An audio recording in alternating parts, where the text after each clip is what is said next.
What happens is I became addicted to the validation of other people. And that's a dangerous place to live in. When you start becoming addicted to validation, if you're not careful, you'll look for approval in all of the wrong places.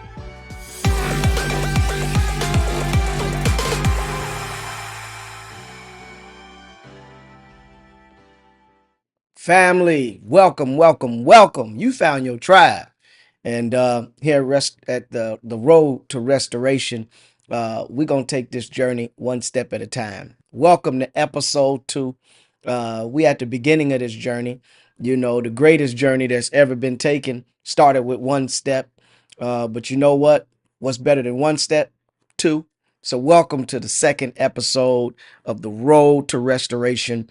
And today I want to tackle something.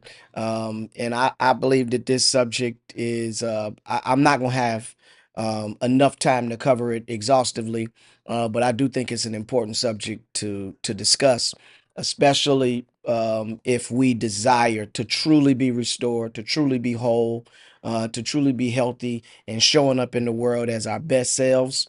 I think this is a major subject that we've got to discuss. And so the title of this episode is The Cost of Invisible Fathers. The Cost of Invisible Fathers. And what we're going to do is discuss how we can identify that there are hidden costs that come with growing up without a father. Hidden costs that come from growing up without a father's guidance.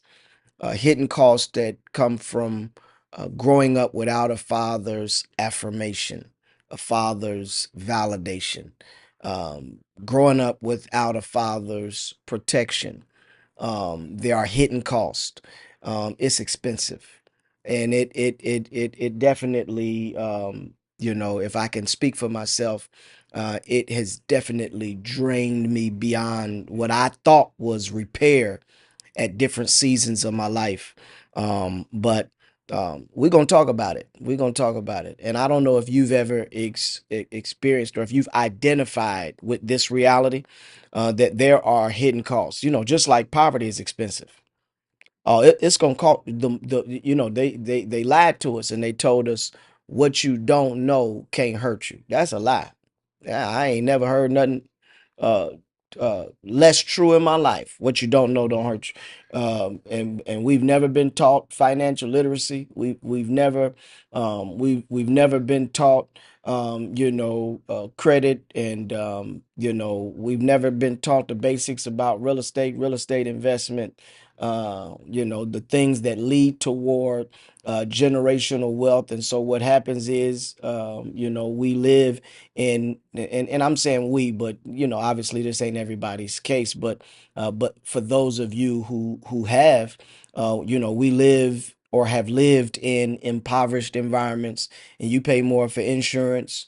Because of where you live, you pay more for gas. Because of where you live, there are certain amenities that won't be afforded to you. And so, what you don't know can definitely hurt you. And I want to talk about how unmet needs turn into lifelong insecurities, how unmet expectations turn into lifelong insecurities. Uh, me myself, I'm strong. I'm a Marine. I'm a fighter. I'm not a quitter. I'm a driver. I'm strong. That's who I've always been. But one day I done a personality test. I took a personality test, and that personality test, they assess your personality on a number scale. They assess your personality on a number scale, and my number was a 3 with the wing 2. And what that meant, those numbers represent certain personality archetypes. And so the three is a producer, it's a driver or a performer. A producer, somebody that gets results, somebody that makes things happen. A driver, somebody that's a self-starter. They don't need nobody. They don't need nobody to tell them what to do or tell them how to do it or micromanage all of their movements. They gonna get up and go after it. a driver, somebody that set the pace, not somebody that's following the pace that everybody else is on, but somebody that's so hungry that they're gonna get up and go after it, even if everybody else is asleep. I'm a driver. I'm a performer. This is number three, the performer, the person who has mastered the art of showing up like all is well. The performer, the person who presents a thing, even if that thing is not authentically true. I don't like to say it, but it's the truth. I for the vast majority of my whole life, I was showing up with a smile, and I wasn't nothing to smile about. The majority of my life that I can remember, I was showing up like all was well, but dying on the inside. And so I can intimately um relate to that, to those results. But then the wing two is unique as well, because the three is a producer, is a driver, is a performer, but the two is a lover. The two is someone who is a caretaker. And so the two softens the three. So I'm a producer, I'm a driver, I'm a performer, but I want to produce, I want to make progress, for the well-being of everybody around me, right?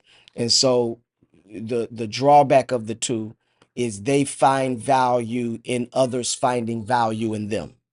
So the two is they gonna love you in hopes that you'll love them the way they loved you.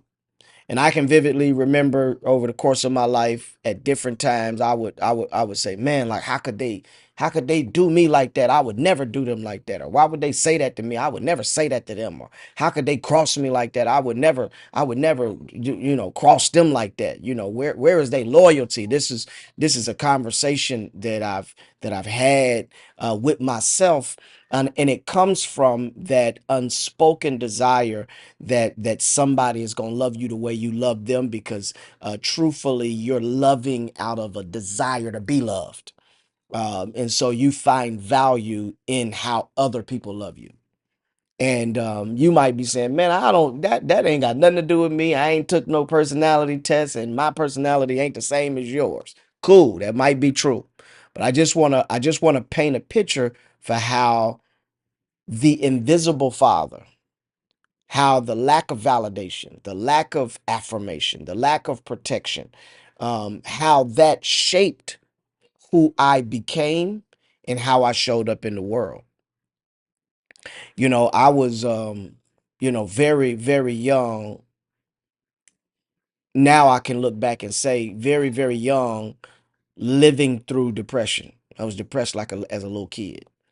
But very early on, what snapped me out of that momentarily, what snatched me out of that depression was, I think it was like the third or the fourth grade. I started realizing that people liked me. Like, they laughed at the stuff I said. They wanted to hang around me. Like, people liked me. And so I started to feel good about myself because of how I because of how I because of how I thought other people felt about me. And so my source of happiness, my source of esteem started to come from sources that I couldn't control. And so now, although I'm feeling empowered, I'm actually in a much more weakened state, because the reality is you can't control what you can't control. And just because somebody close to you don't mean they close to you. Just because people with you don't mean they with you. And if these are the sources of my esteem, these are the sources of my self-worth, these are the sources of these are the sources that are feeding how I feel about myself, I'm in trouble, because eventually, people, here's the reality, people gonna change. My God, people gonna change. Life be life, and when life start life and people start changing. And so, and I'm saying that because when I realized that people liked me, oh, I turned the fire up on that stove. Oh, I put some sauce on it. Did they like me? Oh, all I got to do is act like this or treat people like that or carry myself in this manner and people like me and people, so now I'm feeling better about myself than I've ever felt about myself, but it's all coming from what I'm getting from external forces. And so what happens is I became addicted to the validation of other people. And that's a dangerous place to live in. When you start becoming addicted to validation, if you're not careful, you'll look for approval in all of the wrong places. And I've said it before. I don't know if this is your story. I don't know if you've experienced it. If you have, put it in the comments. Let me know let me know, the details concerning, how you responded to these things. But I understand how young boys end up in gangs. I understand it. It makes sense to me. When you grow up void of validation, void of affirmation, and here's the biggest one, void of identity. And see, because um, fathers, their God-given role, their God-given responsibility. I talk about this pretty exhaustively in my book. The God-given role, the number one role of a father is to give identity. I should not be searching out in the world trying to find out who I am. I should not be reaching out into the world, trying to, determine how I feel about myself or what I believe I'm capable of or what my capacity is. That's supposed to come from my father. That's supposed to come from the first authoritative voice that I ever hear. That's the role of a father, is identity. And so what happens is you start, or let me say me. So what happens is I started searching for validation in all of these different areas. And so I learned how to be a chameleon. I learned how to be what people wanted me to be in order to get what I wanted from them, which was approval, acceptance, validation, all of this stuff. And you might be behind that screen laughing like, wimp, sucker, simp. I don't know. I don't know whatever other words you could think of, but I'm just telling the truth. Now, you would not have met me and thought that. You would not have had a conversation with me and thought that. You can say all of that when I tell you the truth of how I really felt about myself and whether or not you believe that it's true, whether or not you believe that that's an accurate assessment of who I am or who I was, um, is immaterial. It doesn't even matter. The reality is that that was the truth. That I was the only reason you search for validation is because you're wondering whether or not you're valuable. The only reason you search for approval is because you're wondering whether or not what you're doing matters, is acceptable, if it makes a difference. The only reason that you're going after these different, I created family structures. You know what I'm saying? My friends, when I was young, my friends wasn't my friends, they was family.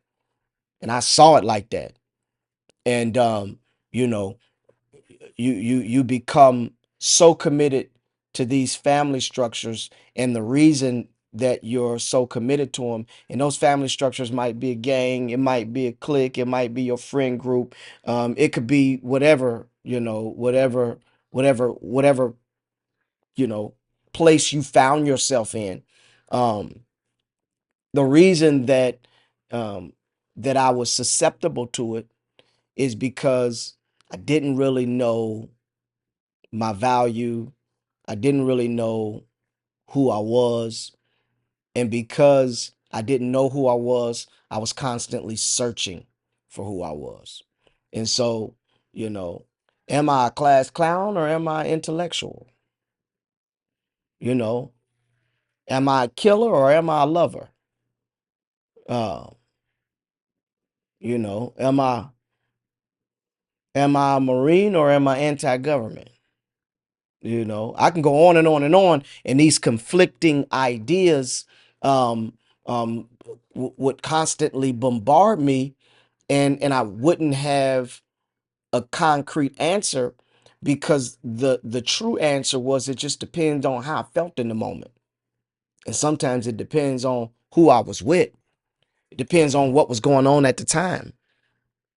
Depends on what was, here's another one, call me what you want. Depends on what was popular at the time. I think I started smoking weed just because the people I was with, the people I thought was cool, the people that I considered family, because they were smoking weed. I didn't, and it was young. It wasn't that you know, I was searching that out.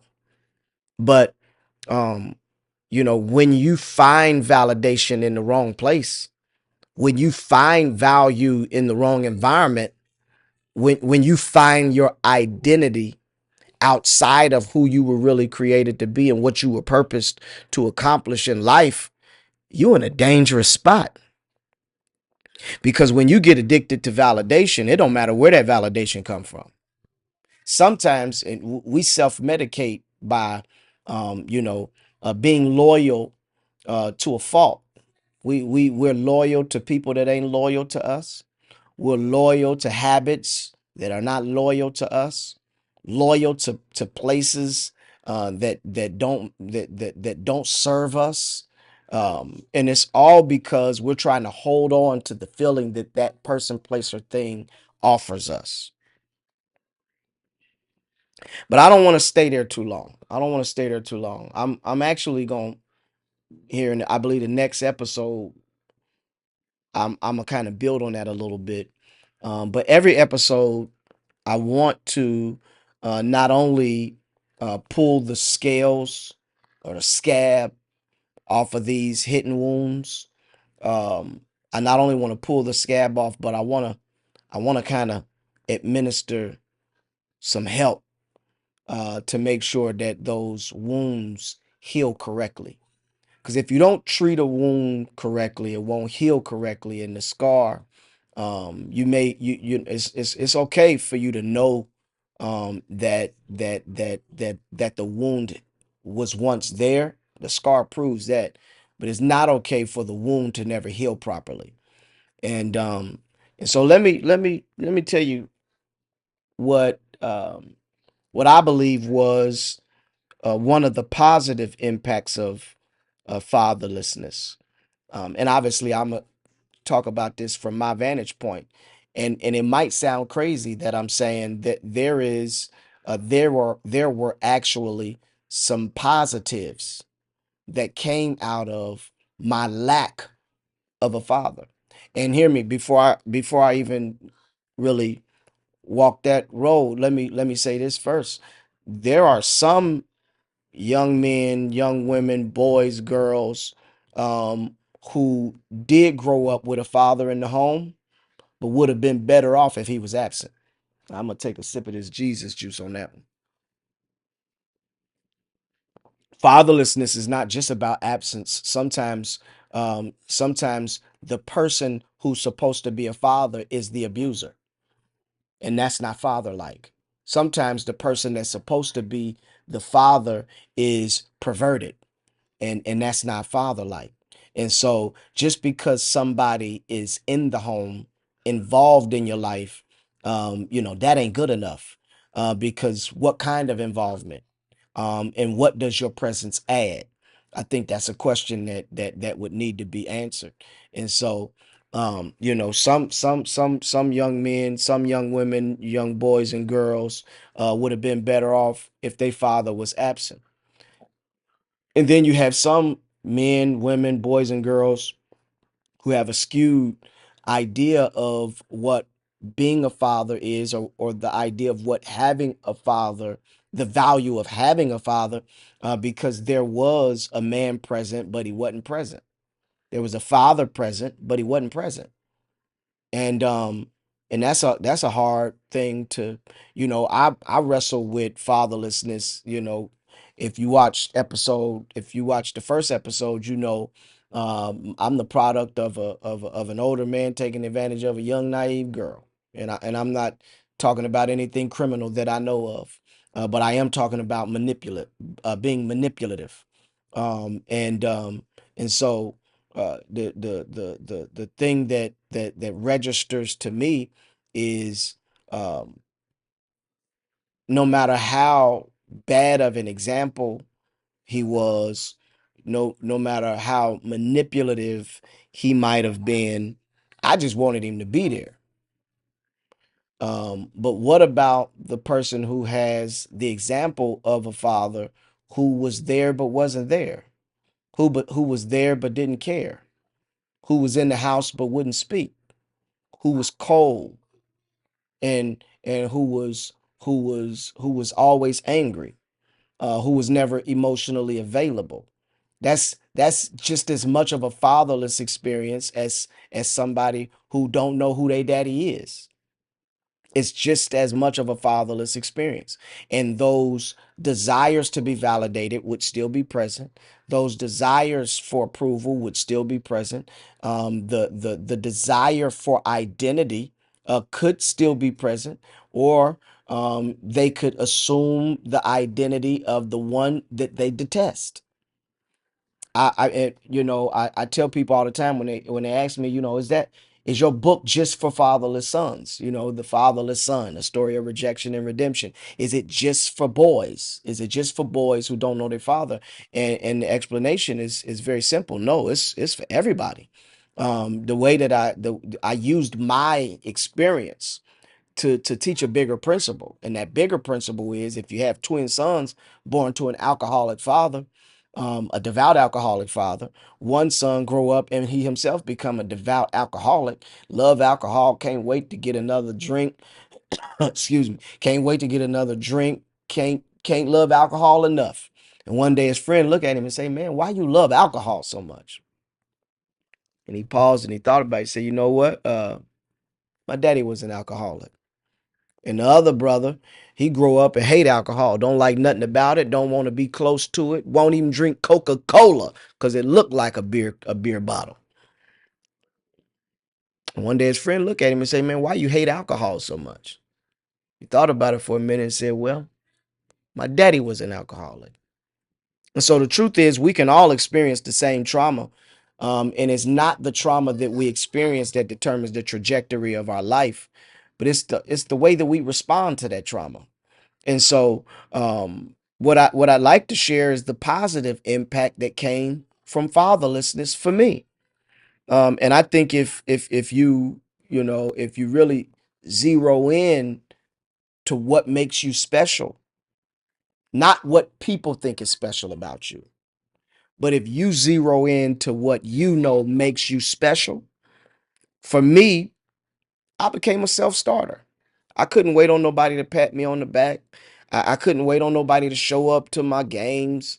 I couldn't wait on nobody to tell me I did a good job. I couldn't wait on nobody to school clothes and shoes. I couldn't wait on nobody. And so I had to get up, get out, and get something. Like Outkast said, it can't spend all your time trying to get high. I think it was Outkast. I had to get up and do something. I had to do something about my situation. And that carried over into my adulthood. So I'm a self-starter. I don't need nobody to keep a clock on me. I'm gonna get up and I'm gonna make something happen. I'm gonna do it, because it need to be done.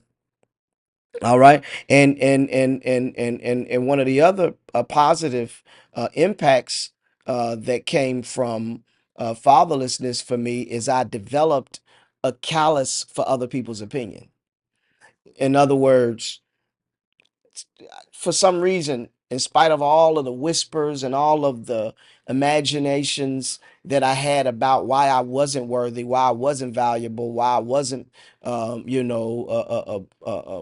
valid or approved or whatever you want to say, um, there was always something deep, deep down that said I was special. I just felt like I was special. There's something special about me. Like I made it. Like I survived circumstances that many people didn't. And when I say that, I'm not just talking about death like physical death, but I guys I came up with, they still 17, we 46. So they stuck. They trapped in an era when they was, you know, the man with the, you know, with the jeans with the suede on the front of them, and you know what I'm saying, and the big jerseys with the Scully with the brim on it. We was, you know, they stuck. um I know guys that I came up with, guys and girls that I came up with, not necessarily always real close or personal, but just we shared the same space, shared the same city, and some of the same experiences they had, I had, but I look at how it eroded them to their core, and they've yet to be able to recover from it. And I'm not saying that to speak disparagingly about them. I'm just saying that there are some hidden costs, some long term effects that come from fatherlessness, and not all of us get out of it unscathed. I didn't get out of it unscathed, but at least I didn't let it destroy me. And here's the reality: I believe if you can look up, you can get up. And so if it has destroyed you to this point, that's why you need to join this journey, because the end ain't here yet. All right. And so instead of me performing for others, I just started living in my purpose. I just embraced the reality that God has chosen me, and He's chosen me for something bigger than me. And as a result of it, I live my life by an African proverb. That African proverb says, if you'll allow me to paraphrase, it says, "You haven't done much in the world until you've planted trees that you won't get to eat from." And so I take that I take that to heart, and it motivates everything that I do in life. And I believe that this podcast, this road to restoration, is one of those seeds that's going to plant a tree that somebody get to eat from, that's going to save their life, that's going to change their mind, that's going to shape their future. And I may never meet them, but I'm grateful that I survived all of the wounds so that I can go back and pull somebody else out of the pit. And so I love y'all, man. And thank y'all for taking this journey with me. Make sure you join this journey. You got to do it. So you got to go and follow these pages on TikTok and Instagram and the granddaddy of them all, YouTube, and like and subscribe. Turn your notifications on. Do yourself a favor and join this Patreon tribe, because I'm telling you, man, we growing together. I don't care what condition you were in when you showed up. Once you get on this road to restoration, amen, you will not be the same. And so the greatest journey that's ever been traveled started with the first step. And so make that first step. Join this journey with me.